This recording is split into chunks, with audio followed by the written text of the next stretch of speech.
Ini adalah dunia yang seperti yang kita kenal ya. Jadi ada dari ujung sebelah barat sampai dengan ujung sebelah timur Indonesia kan. Di situ ada. Nah, sedangkan ini adalah kemudian highlight daripada dunia yang zaman dulu. Jadi kalau orang bilang dunia itu apa sih? Dunia itu ya ini. Jadi yang namanya dunia itu adalah daerah Timur Tengah. Yang lain belum ada. Timur Jauh itu belum kelihatan.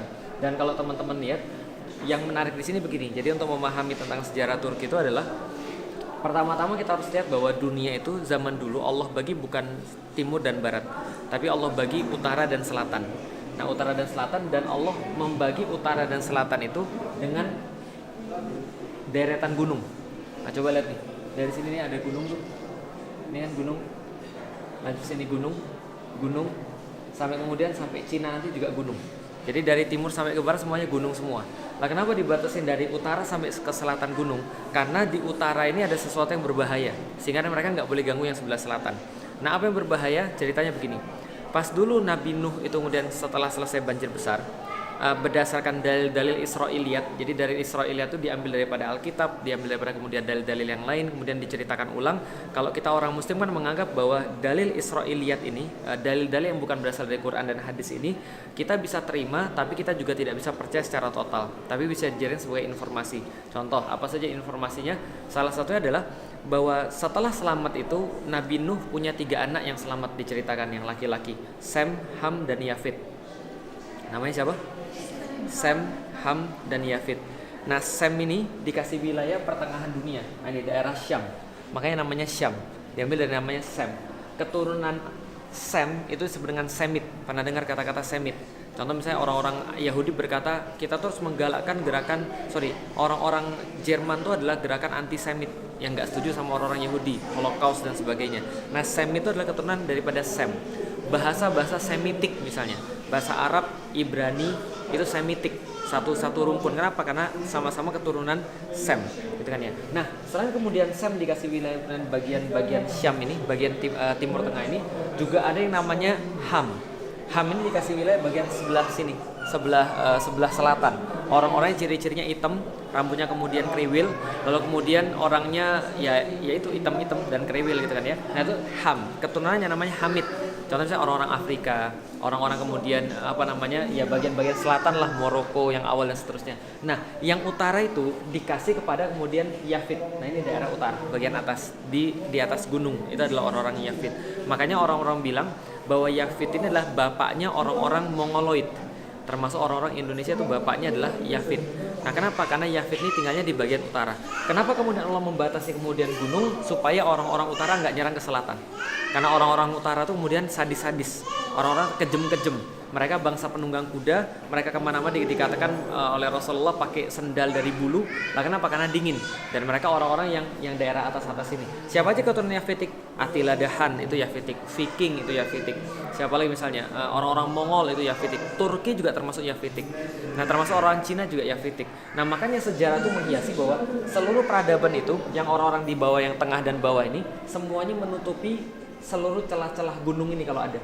Karena kan kalau ada gunung-gunung begini nih, ada kemudian kayak gini-gini sungai, ini kan membelah gunung nih. Nah, ini kan berarti kan ini kan bisa lewat orang. Nah, maka orang-orang tuh nutupin celah-celah ini supaya dari utara nggak nyerang ke selatan. Contoh misalnya Cina itu kemudian walaupun mereka Yafitik juga, mereka nutupin dari Mongol untuk nyerang ke sebelah selatan. Dari sini juga sama. Orang-orang nutupin ini juga. Orang-orang Itali, daerah Eropa sana juga nutupin dari atas. Kalau pernah baca Asterix dan Obelix itu juga sama kan. Ceritanya seluruh peradaban di dunia dari timur sampai ke barat itu menakutkan orang-orang yang sebelah utara. Karena orangnya kejem-kejem, orangnya sadis-sadis, orangnya pintar perang. Nah, ceritanya pada satu waktu pernah baca tentang Zulkarnain belum tahu? Al-Kahfi pernah baca? Surat Al-Kahfi terakhir tentang Zulkarnain kan. Zulkarnain disuruh Allah ke timur, suruh Allah ke barat. Ujungnya Allah suruh ke tengah. Di tengah itulah kemudian dia diminta oleh kaum untuk kemudian menutupi sebuah celah yang kemudian jadi tempat menyerangnya Ya'juj dan Ma'juj. Nah, Ya'juj dan Ma'juj ini golongan Yafitik. Jadi dari utara ke selatan juga. Maka dia kemudian membangun, kalau teman-teman baca di dalam Al-Quran, sebuah casting dari tembaga yang kemudian dicor lalu kemudian membentuk tembok yang nggak bisa dilewati oleh orang-orang Ya'juj dan Ma'juj, gitu kan ya. Nah, ketika kemudian dia buat tembok itu, ada golongan Ya'juj dan Ma'juj yang tertinggal. Bahasa Arabnya taroka itu meninggalkan, yatruku turkan, taroka yatruku turkan, turika ditinggalkan. Akhirnya itulah kemudian dikasih nama Bani Turk. yaitu adalah orang-orang yang tertinggal. Ketika kemudian Zulkarnain kemudian ngeblok itu kemudian untuk supaya Ya'juj dan Ma'juj nggak bisa nyerang. Nah, itulah bangsa Turki. Bangsa Turki ini kemudian berdasarkan hadis Rasulullah SAW, itu kata Rasul, orang Turki dibagi 3. Ada yang kemudian tetap dalam agama nenek moyang mereka, ada yang kemudian memerangi Anda, ada yang kemudian masuk Islam lalu kemudian membantu Anda. Nah, inilah Turki yang kita kenal sekarang. Makanya Rasulullah SAW bilang, watarku turka idza tarkukum. Jangan ganggu orang-orang Turki, tinggalkan orang-orang Turki selama mereka meninggalkan kalian. Nah, kenapa? Karena mereka pintar perang. Nah, orang-orang Turki itu asalnya dari sini. Dari daerah sebelah timur yang sekarang kita kenal dengan nama Xinjiang. Itulah kemudian daerahnya orang-orang Turki. Makanya kita lihat sebelah situ yuk. Ini kan Cina nih. Ya kan ya? Ini kan Indonesia di bawah sini. Nah, ini kan Xinjiang. Daerah sini nih kemudian orang-orang Turki banyak beremigrasi. Jadi kalau sekarang teman-teman lihat ada kasus di Uighur gitu kan ya, bukan Uighur, Xinjiang, orangnya nama Uighur. Kalau tempatnya namanya Xinjiang. Nah, ini dari sini kemudian mereka beremigrasi ke sini semua. Kenapa? Gara-gara tekanan orang-orang Mongol. Jadi ketika Mongol tuh melebarkan wilayahnya, Mongol tuh kan sepupuan sama Turki. Nah, kenapa? Kan sama-sama Bani apa tadi? Semham Yafet. Mereka kemudian beremigrasi ke sini. Nah, itulah yang awalnya dipimpin oleh Bani August itu. Bani August kemudian sampai ke sini bersentuhan dengan Abbasiyah. Awalnya lebih awal lagi mereka bersentuhan dengan Khulafaur Rasyidin ketika zamannya Utsman bin Affan. Tapi Utsman bin Affan nggak terlalu ngereken mereka. Tapi mereka bersentuhan pada khususnya ketika di sini ketika ada Khilafah Abbasiyah. Nah, Khilafah Abbasiyah itu merekrut mereka menjadi tentara-tentara yang sangat terlatih sekali. Karena orang Turki kan pintar perang dari awalnya. Pintar perang, sadis, kejam dari awalnya. Mereka pokoknya kuat lah dari awal, maka direkrut jadi kemudian tentara-tentara perang. Lalu kemudian ditempatkan di perbatasan-perbatasan. Kita lihat ya, ini kan kemudian asalnya mereka. Di mana mereka bersentuhan? Nah, daerah sini sudah Persia. Persia sudah ditaklukkan Islam, bersentuhan dengan Islam mereka. Ketika sudah bersentuhan dengan Islam, ditempatkan ke daerah-daerah perbatasan untuk menjaga perbatasan-perbatasan. Dari situlah kemudian muncul Turki Saljuk. Karena ada 2 Turki. Turki ada 2, satu Sunni, satu Syiah. Yang Syiah itu Bani Buwayhid, yang Sunni namanya Bani Saljuk. Jelas ya, dari situ ceritanya sudah sampai di sini ya. Berarti kemudian ketika mereka beremigrasi ke sini, mereka ketemu dengan Abbasiyah, direkrut kemudian jadi kemudian tentara-tentara karena orang-orang Abbasiyah malas perang. Kenapa orang-orang Abbasiyah malas perang? Karena mereka sudah happy, mereka sudah hidupnya sudah sudah nyaman, hidup mereka sudah stabil, mereka nggak mau lagi jihad fisabilillah, maka jihad itu diberikan pada orang-orang Turki. Orang-orang Turki diberikan kemudian daerah-daerah sini namanya apa? Beyliks. Nama kegubernuran lah kira-kira begitu. Nah, akhirnya beylik ini ada yang kuat kemudian jadi satu, membentuklah kesultanan. Nah, jadi Saljuk Sultanate of Rome namanya. Kenapa Saljuk Sultanate of Rome? Karena langsung bersinggungan dengan Bizantium. Langsung bersinggungan dengan Romawi. Karena waktu itu di Eropa Romawi ada 2 kan ya. Romawi terpecah jadi 2, satu Romawi sebelah timur, yang 2 adalah Romawi sebelah barat. Romawi sebelah barat ibu kotanya adalah Roma, Romawi sebelah timur ibu kotanya adalah Konstantinopel. Gitu ya. Nah, kalau gitu kita lanjut ke sini. Sebuah gambar yang sangat menarik, dikit-dikit aja. Nah, ini adalah sebuah gambar yang sangat menarik. Jadi di belakang ini adalah satu peristiwa yang sangat berarti. Tadi kan saya sudah cerita ya, ketika orang-orang Turki itu kemudian diajak pergi ke sebelah barat, ketika sudah ketemu dengan orang-orang Utsmani, mereka kan mengabdi pada orang-orang Utsmani. Tapi hebatnya mereka adalah, walaupun mereka sudah memegang tampuk kepemimpinan, artinya secara de facto mereka lebih kuat daripada orang-orang Abbasiyah, tapi mereka nggak pernah mau untuk kudeta. Mereka tetap setia sama orang-orang Abbasiyah dan mereka menjaga perbatasan-perbatasan itu untuk orang-orang Abbasiyah. Waktu itu ketika zamannya Mu'tasim misalnya, Mu'tasim itu seorang khalifah, dia sempat ditanya sama orang-orang Arab, kamu ini kok saking banyaknya kamu merekrut orang-orang Turki sampai-sampai kami ini mengira ini adalah negara Arab atau ini adalah negara Turki. Ini adalah kemudian kekhilafan Arab atau ini adalah kekhilafan Turki. Karena saking banyaknya orang-orang Turki. Kenapa? Karena Mu'tasim itu pernah sangat zolim pada ulama. Jadi kalau pernah teman-teman dengar Ahmad bin Hambal ditangkap gara-gara kasus khalqul Quran, yang menganggap bahwa Al-Quran itu adalah bukan makhluk. Sedangkan pada waktu itu pemahaman daripada Mu'tazilah menganggap Quran itu adalah makhluk. Maka kemudian Ahmad bin Hambal kan salah satu yang kemudian tidak setuju. Akhirnya dia dipenjara, disiksa oleh salah satunya adalah di bawah pemerintah Mu'tasim. Mu'tasim menjadi tidak populer di kalangan orang-orang Arab. Dan akhirnya dia meminta bantuan orang-orang Turki untuk jagain semua tempatnya, termasuk di sebuah kota namanya Samarra. Samarra itu kemudian banyak sekali orang-orang Turki. Saking banyaknya orang-orang Turki, mereka kemudian berpikir ini kekhilafan Arab atau ini kekhilafan Turki. Nah, ketika kemudian mereka berlaku seperti itu, karena saking banyaknya orang Turki yang ditempatkan di ujung, salah satu yang kemudian berhasil mengorganisir jadi bagus adalah namanya Kesultanan Saljuk. Tadi kan ada 2 kan ya, yang Sunni itu namanya Saljuk, yang Syiah namanya Buwayhid. Nah, Saljuk itu sultan yang sangat terkenal namanya Alp Arslan. Alp Arslan itu, Alp Arslan artinya singa, singa yang sangat pemberani, Alp Arslan. Nah itu orangnya tadi yang kita belakang dilihat, ini adalah kasus ketika tahun 1071, namanya peperangan Manzikert, sekarang namanya daerah Malazgirt. Nah Manzikert ini 1071, kenapa terjadi kejadian begitu? Saya sudah bilang, Abbasiyah bersentuhan dengan Turki. Lalu kemudian pada tahun 1000-an ketika mereka sudah ngirimin kemudian ke ujung-ujung kota mereka untuk jadi penjaga-penjaga perbatasan, maka mereka dapat pada saat itu mereka itu menambah luas wilayahnya. Jadi karena banyak orang pengen masuk Islam, banyak wilayah masuk Islam, ini Saljuk ini bertambah luas wilayahnya dan bersentuhan langsung dengan Romawi. Romawi bilang ini, oh ini nggak bisa dibiarkan. Nah kenapa? Ini bocah sudah ganggu kita. Nah kenapa? Kalau dibiarkan gini terus habis kita. Padahal tahun 1000-an itu Bizantium lagi kuat-kuatnya.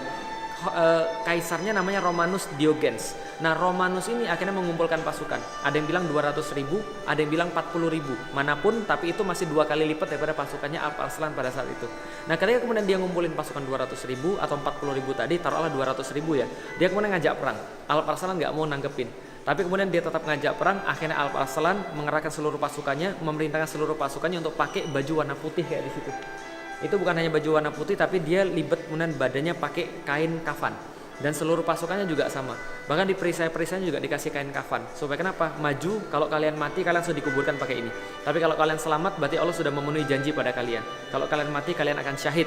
Maka kemudian pasukannya setengah daripada pasukan Konstantinopel, Romawi waktu itu, kemudian dikalahkanlah pasukan Bizantium atau Romawi tadi. Lalu kemudian rajanya ditawan. Nah, ini dibawa namanya Romanus Diogenes. Nah ketika ditawan itu kemudian tangannya diikat di belakang. Alp Arslan bilang sama dia begini, kalau kamu jadi saya dan saya jadi kamu, kalau kita bertukar tempat, kira-kira kalau kamu yang nawan saya, kamu ngapain saya?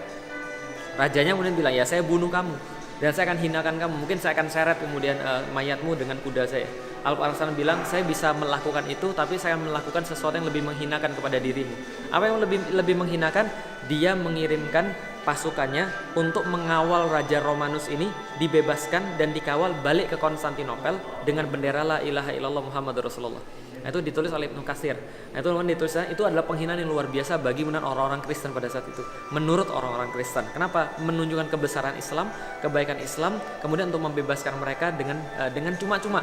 Sampai kemudian di Konstantinopel rajanya ini malu luar biasa, paus yang di Roma apalagi. Maka paus yang ada di Roma setelah diprovokasi sama Peter the Hermit namanya, lalu kemudian mengeluarkan fatwa-fatwa yang kemudian menjelek-jelekkan Islam. Lalu kemudian orang-orang kemudian jadi paham bahwa Islam itu kayak jelek banget, hoax. Nah inilah hoax yang pertama terbesar seumur dunia. Nah, kenapa? Ya nggak pertama sih, tapi termasuk hoax yang terbesar di dunia. Disebarkan kemana-mana. Orang Islam tuh suka makan bayi. Orang Islam tuh pakai kalung dari kemudian tengkorak bayi. Orang Islam tuh adalah anti Kristus. Orang Islam tuh adalah tidak suka dengan kebaikan. Mereka makan mayat. Kayak gitu-gitulah. Pokoknya mereka anti Kristus, mereka anti agama kita. Mereka pengen menghancurkan Kristendom dan sebagainya. Akhirnya muncul seruan perang salib dari peristiwa ini. Nah ini peristiwa Manzikert 1071. Perang salib pertama 1089 kalau saya nggak salah. 1090-an. Lalu kemudian berakhir pertama kali 1189-an, sekitar 200-an tahun. Nah maka inilah kemudian menjadi cikal bakal perang salib. Paham ya? Nah ketika perang salib itulah kemudian terjadi antara clash antara Kristen dan Islam. Nah semuanya dimulai dari peperangan Manzikert karena orang-orang Islam berhasil menunjukkan kedigdayaan mereka, baru disadari orang-orang Bizantium. Gitu ya. Oke, kalau gitu kita lanjut lagi. Pasca pemerintahan Alp Arslan itu kemudian Saljuk hancur karena sultan-sultan setelahnya kan pada berebut kekuasaan. Nah setelah kemudian Saljuk ini hancur, maka semua kesultanan Turki ini, kesultanan orang Turki dan yang lain-lain ini disatukan oleh satu orang lagi. Namanya siapa? Ini namanya. Maka kita masuk pada Utsmani. Yang menyatukan namanya Utsman Bey atau Ghazi Utsman. Jadi dia menyatukan seluruh kemudian bani-bani yang kemudian terpecah belah ini menjadi satu bani, makanya dia kemudian dianggap sebagai pendiri Utsmani. Tapi sebenarnya yang sudah memupuk dari awal adalah bapaknya namanya Ertuğrul. Makanya sekarang kan Ertuğrul semenjak ada filmnya kan terkenal sekali di Indonesia. Sampai beberapa orang nama anaknya sekarang Ertuğrul, bukan lagi Fatih gitu kan ya. Nah ini adalah orangnya, ini anaknya Ertuğrul, Osman bin Ertuğrul. Nah dia ini kemudian berhasil menyatukan seluruh orang-orang yang ada di sini dan dia punya satu keistimewaan yang sangat luar biasa. Nanti saya ceritakan di situ. Nah Osman ini kemudian punya anak namanya Orhan. Nah sampai di titik ini itu orang-orangnya masih sama. Jadi wajahnya tuh masih wajah-wajah mirip-mirip Uighur. Jadi mirip-mirip Turki asli, nggak kayak sekarang. Kalau Turki kayak sekarang kita lihat loh kok Turki ini kayak Eropa. Karena mereka sudah nikah sama banyak orang. Karena Orhan ini nanti punya istri orang Eropa. Ada yang bilang orang Serbia, ada yang bilang orang Bosnia, ada yang orang Yunani dan seterusnya. Nah ini Orhan lalu kemudian punya anak namanya Murad. Nah Murad ini yang kemudian melanjutkan kemudian penaklukan. Murad punya anak namanya Yildirim Biyazid. Yildirim sudah tahu kan artinya kan ya? Ada yang tahu artinya? Petir. Kenapa petir? Kenapa namanya Yildirim Biyazid? Karena dia bolak-balik Asia Eropa untuk menaklukkan wilayah-wilayah di Asia Eropa. Dia balik menaklukkan Karaman, balik lagi menaklukkan sini, menaklukkan. Jadi kemudian orang bilang dia petir karena gerakannya cepat sekali dalam jihad. Namanya Yildirim Biyazid. Ini kemudian ketika dia mau menaklukkan Konstantinopel, karena pengen kemudian menaklukkan Konstantinopel, nanti saya cerita kenapa sih ini orang pengen semua menaklukkan Konstantinopel, nanti saya cerita. Nah ketika Yildirim pengen menaklukkan Konstantinopel, dia bersentuhan dengan satu lagi kekuatan yang hebat yang baru muncul daripada Mongol. Salah satu keturunan daripada Genghis Khan itu masuk Islam. Akhirnya kemudian keturunannya ada namanya Timurlang. Nah Timurlang ini kemudian memerangi saudaranya sendiri. Karena dia bilang bahwa saya jadi pemimpin seluruh kaum muslimin di seluruh dunia. Nah maka ketika dia memerangi kemudian kaum muslimin sendiri, akhirnya ketika berperang, setelah itu kemudian berhasil ditangkap sama Timurlang, ditahan di satu tempat. Kalau dari gambarnya kayaknya Isil Jami ditahannya di sana.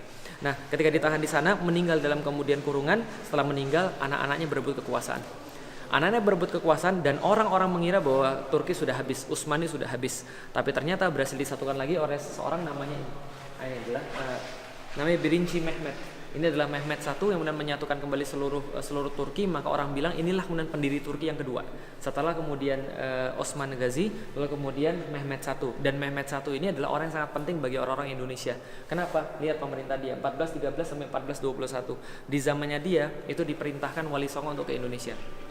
Nah jadi dia kemudian mendapatkan mimpi dari Rasulullah. Dalam mimpinya dia diminta untuk mengirimkan 9 orang untuk ke timur jauh untuk mengenalkan Islam kepada orang timur jauh. Maka dia langsung kemudian bikin satu kepanitiaan, diutus 9 orang yang kemudian diketuai oleh Maulana Malik Ibrahim, lalu kemudian pergi mendarat di Gresik, kemudian menyebarkan Islam di Gresik. Pada waktu itu Indonesia masih dikuasai oleh Kerajaan Majapahit. Nah, Kerajaan Majapahit rajanya namanya Brawijaya keempat kalau saya nggak salah. Brawijaya V. Nah, Brawijaya V ini kemudian punya istri namanya Siubanci. Siubanci ini seorang muslimah, dia keturunan daripada ulama juga. Nah ketika menikah, lalu kemudian hamil, lalu kemudian suaminya nikah lagi, Brekertabumi namanya, Brawijaya V. Nah itu nikah lagi sama seorang putri namanya Ratu Dwarawati. Nah Ratu Dwarawati ini ketika dia mau menikah, dia mengharuskan untuk suaminya menceraikan istri-istri yang lain. Akhirnya 80 orang diceraikan karena istrinya banyak. Jadi kalau sekarang 4, dulu 80 diceraikan. Nah, salah satu yang diceraikan adalah Siubanci dalam keadaan hamil. Dikirimkan kepada adipati di Palembang, namanya Aryo Damar. Aryo Damar ini kemudian mengurus Siubanci sampai melahirkan seorang anak namanya Panembahan Jinbun namanya. Nah, lalu kemudian setelah dia melahirkan, dia nikah sama Aryo Damar yang sudah masuk Islam. Aryo Damar ganti nama jadi Aryo Dilah nikah sama Siubanci, punya anak yang kedua namanya Raden Husein. Atau orang-orang Palembang nggak bisa sebut Husein, jadi Raden Kusen. Nah Raden Kusen ini sama kakaknya pergi ke Gresik, kemudian bertemu dengan Wali Songo. Lalu kemudian disuruh Wali Songo pergi ke daerah Jawa Tengah, ke hutan Gelagahwangi, buat satu kemudian kerajaan di situ, namanya Kerajaan di Gelagahwangi. Ketahuan sama kemudian Brawijaya ke-5, dipanggil, lalu kemudian ketahuan, ternyata ini anak saya. Enggak apa-apa, kamu di situ aja buat kerajaan, tapi ganti nama jadi Demak Bintoro. Dari situlah kemudian jadi kerajaan Demak, namanya Raden Fatah. Jadi Jinbun itu namanya Raden Fatah. Dilantiknya oleh siapa? Dilantiknya oleh keturunan Mehmet. Mehmet I punya anak namanya Murad II. Murad II ini adalah bapaknya Muhammad Al-Fatih. Lalu kemudian dia banyak sekali menerjemahkan bahasa Arab ke dalam bahasa Turki karena dia juga seorang yang sangat pintar bahasa Arab dan sangat tenang pembawaannya, sangat lembut pembawaannya, tapi kalau perang sangat luar biasa ngeri. Makanya orang-orang Hungaria, orang-orang Rumania, orang-orang ya manapun juga lah, Albania, semuanya takluk sama Murad. Murad punya anak, nah ini saya, gitu kan ya, namanya Muhammad Al-Fatih. Nah saya kan namanya Muhammad Al-Fatih. Nah inilah kemudian pada tahun 1479 dia melantik Raden Fatah menjadi Sultan Demak. Jadi Indonesia punya banyak sekali kaitan dengan Utsmani. Jadi kalau di Indonesia sekarang bilang bahwa khilafah nggak ada, ya suruh belajar lagi sejarah. Nah kenapa? Kalau belajar sejarah kita nggak akan bisa menafikan bahwa dari situlah kemudian datang Islam. Kalau bilang Islam Nusantara, kita berhutang banyak pada khilafah. Nah kenapa? Karena khilafah itulah kemudian mengirimkan kemudian utusan-utusan ke Nusantara. Bisa difahami ya? Nah kemudian ini Muhammad Al-Fatih yang nanti menaklukkan Konstantinopel. Kenapa sih kemudian 7 ini yang dipasang doang? Ya karena ini kan ruangan penaklukan Konstantinopel. Maka 1, 2, 3, 4, 5, 6, 7. Berarti takluknya pada keturunan ke 7. Oke kalau itu sih. Tapi lebih luas sih sebenarnya daripada ini. Kalau teman-teman lihat ini kira-kira kebayang apa? Dari tengah jadi. Nah, teman-teman nggak apa-apa sini boleh. Kalau lihat ini kebayang apa kira-kira? Kebayang apa nih? Ini bentuknya kayak apa nih? Lihat-lihat aja. Bentuknya kayak apa nih kira-kira? Nggak ada yang tahu. Kelihatan nggak ini bulan? Iya nggak sih? Lihat nih ada bulannya. Bentuknya kayak bulan nggak? Bintangnya di mana? Lah, jadi gini ceritanya. Ini bukan ngayal, bukan ngarang, tapi mengayal sih. Karena dalam bahasa Turki hayal apa? Hayal artinya? Hayal artinya? Hayal, imajinasi, apa lagi? Mimpi. Mimpi ya. Nah, jadi ada cerita tentang tentang impian Utsman. Jadi impian Utsman itu, jadi Utsman yang tadi Utsman Ghazi itu punya guru namanya Edebali. Punya syekh namanya Edebali. Dari sini kita dapat pelajaran bahwa setiap sultan-sultan Utsmani itu pasti ditemani oleh seorang syekh. Kalau di dalam sultan-sultan setelahnya namanya Lala. Atau namanya ya inilah Lala, bisa juga namanya Nedim, Sohbet dan seterusnya. Tapi ada syekhnya di situ. Nah, dia ditemani oleh gurunya, jadi nggak bisa belajar sendiri, harus ada gurunya. Nah, gurunya ini Edebali, dia ngajarin Utsman tentang Islam dan seterusnya. Suatu hari setelah belajar sama gurunya, Utsman tidur. Pas dia tidur, dia mimpi, dan begitu dia bangun, dia cerita sama gurunya, guru, saya mimpi semalam. Apa mimpinya? Saya tuh mimpi bahwa saya tidur dan saya berhadapan-hadapan dengan guru. Dari dada guru itu keluar bulan sabit. Lalu kemudian bulan sabit itu keluar dari dada guru, lalu kemudian keluar menuju kepada diri saya, semakin membesar sampai kemudian penuh. Setelah penuh kemudian masuk ke dalam dada saya. Setelah masuk dalam dada saya, kemudian dari dada saya itu tumbuh pohon cenar. Tumbuh pohon cenar besar sekali, dia bilang besar sekali, dengan cabang besar sekali, dengan akar yang sangat luas sekali, dan aku melihat dengan sangat jelas, kata Utsman, bahwa akarnya itu mencakup ada empat sungai Danub, sungai Tigris, sungai Nil, dan sungai Efrat. Ada 4 sungai. Lalu aku melihat seluruh tajuknya itu melingkupi 4 gunung. Ada gunung Hemus, ada gunung Atlas, ada gunung Taurus, ada gunung Kaukasus. Semuanya melingkupi 4 gunung dan 4 sungai, dan aku melihat semuanya sangat rindang sekali. Kulit-kulit pohonnya aku kemudian melihat berubah menjadi sebuah menara-menara masjid. Kemudian banyak sekali burung-burung kemudian mengitari di atasnya, bertawaf di situ. Nah, aku melihat banyak sekali tanaman-tanaman yang sangat subur, buah-buahan yang sangat bagus, ladang-ladang pertanaman, kuda-kuda yang sangat banyak, manusia yang sangat banyak. Azan, kemudian aku dengar tuh seperti itu. Lalu kemudian ketika itu semuanya, tiba-tiba aku melihat pohon cenar itu seluruh daunnya berubah menjadi pedang Arab. Lalu kemudian semuanya menuju pada satu titik.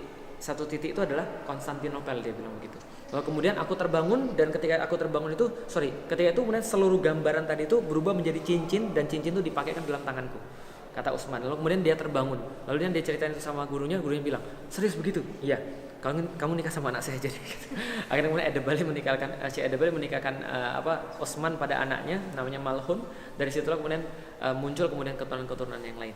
Nah, maka kemudian impian Utsman itulah yang diwariskan pada anak-anaknya. Berasal dari mana? La tuftahan al-Qunstantiniyah fala ni'mal amiru amiruha wala ni'mal jaisu dzalikal jais. Kata Rasulullah, akan ditaklukkan kota Konstantinopel, sebaik-baik penakluk adalah dia, dan sebaik-baik pasukan adalah pasukan dia. Bisa difahami ya? Artinya ini kemudian yang menjadi inspirasi bagi seluruh orang itu, makanya mereka semua mau menaklukkan Konstantinopel. Jadi ini ibarat sudah kayak apa ya? Sudah kayak tujuan turun temurun.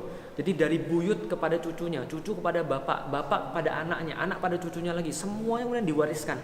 Kenapa? Karena mereka pengen agar ini adalah pencapaian terbesar dalam keluarga kita. Orang Turki bilang kizil elma, apel merah mereka. Jadi sesuatu yang sangat diinginkan oleh mereka adalah kota Konstantinopel. Maka mereka bikin bulan lalu bintang.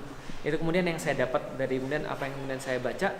Walaupun orang-orang banyak bilang, bulan bintang artinya penyembahan terhadap pagan. Ya, saya sih nggak terlalu banyak bahas itu sih. Tapi yang jelas ini kemudian impian Utsman, gitu ya. Kalau mau lihat di tengah tuh, adalah nasihat Ertuğrul kepada kemudian Osman. Jadi nasihat Ertuğrul pada anaknya coba lihat baik-baik.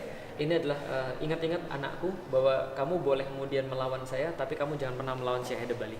Jangan pernah kamu menyakiti Syekh Ade-Bali karena dia adalah kemudian sebuah cahaya yang tidak akan kemudian hilang atau cahaya yang sangat kuat. Dan kemudian keutamaan dia itu lebih banyak daripada saya. Kamu boleh melawan saya tapi kamu jangan melawan Syekh Ade-Bali. Kenapa? Karena kalau kamu memberontak terhadap saya, paling saya akan merasa marah dan saya akan terluka. Tapi kalau kamu melawan Syekh Ade-Bali, aku nggak akan pernah ngelihat kamu. Nah, kenapa? Aku nggak akan pernah nganggap kamu. Mata saya akan buta terhadap keberadaanmu. Kamu nggak akan saya anggap sebagai anak. Kenapa? Karena saya berbicara bukan atas Syekh Ade-Bali tapi untuk kepentinganmu sendiri. Jadi gini, orang tuh ada dua. Ada namanya ayah biologis, ada yang namanya ayah ideologis. Dan di sini kemudian Osman Ghazi mengatakan bahwa ayah ideologis itu tidak kalah pentingnya dengan ayah biologis. Bahkan kalau misalnya dilihat yang menentukan jalan itu siapa adalah ayah ideologisnya. Bahwa ayahnya ayahnya adalah yang ikut andil dalam melahirkan dia. Tapi ayahnya belum tentu bisa didik dia. Kalau andaikan antara gurunya sama ayahnya, harus pentingan gurunya. Itu kemudian pendidikannya orang-orang Utsmani, pendidikannya orang-orang Islam sebenarnya. Tapi kalau zaman sekarang kan nggak gitu. Kalau sekarang kemudian orang pergi ke sekolah, lalu kemudian anaknya salah, anaknya dihukum, lalu lapor pada bapaknya bilang apa? Lapor polisi. Kan itu kan ya. Padahal kalau dia mau taat sama gurunya, dia akan mendapatkan kebaikan luar biasa. Kenapa? Pada ulama, pada guru itu ada barokah. Makanya Muhammad Al-Fatih kalau kita tahu dia punya guru. Siapa namanya gurunya? Aksyamsuddin. Satu lagi Ahmad Al-Qurani. Ahmad Al-Qurani itu ngajarin dia Al-Quran. Ketika datang pada Syekh Ahmad Al-Qurani, dia kan agak petantang-petenteng karena anak sultan. Lalu Ahmad Al-Qurani bilang, saya boleh didik anak ini dengan baik, Sultan. Pada Murad bilang, ya terserah, kan kamu syekhnya. Kemudian dipakai kemudian kayu, dipukul oleh Muhammad Al-Fatih. Kayunya patah, lalu kemudian Muhammad Al-Fatih dari situ merasa takut sama gurunya, sejak itu sangat hormat sama gurunya, lalu dia bisa menghatamkan Quran umur 8 tahun. Jadi kalau guru itu mukulnya aja barokah, dan guru kan nggak mungkin sembarang mukul. Mukulnya aja barokah, apalagi kalau dia sayang sama seorang murid. Tapi kalau guru itu kemudian nggak ridho sama seorang murid, nggak akan bakal didapatkan ilmunya. Karena apa? Allah tuh menurunkan ilmu pada manusia itu lewat guru. Bisa dipahami ya? Makanya Imam Syafi'i berkata salah satu syarat mendapatkan ilmu adalah dengan guru yang baik. Selain dengan semangat, sungguh-sungguh, dengan harta, dengan apalagi dengan kecerdasan dan waktu yang lama, gitu kan ya. Tapi salah satu adalah guru. Yuk, kalau gitu kita lanjut lagi.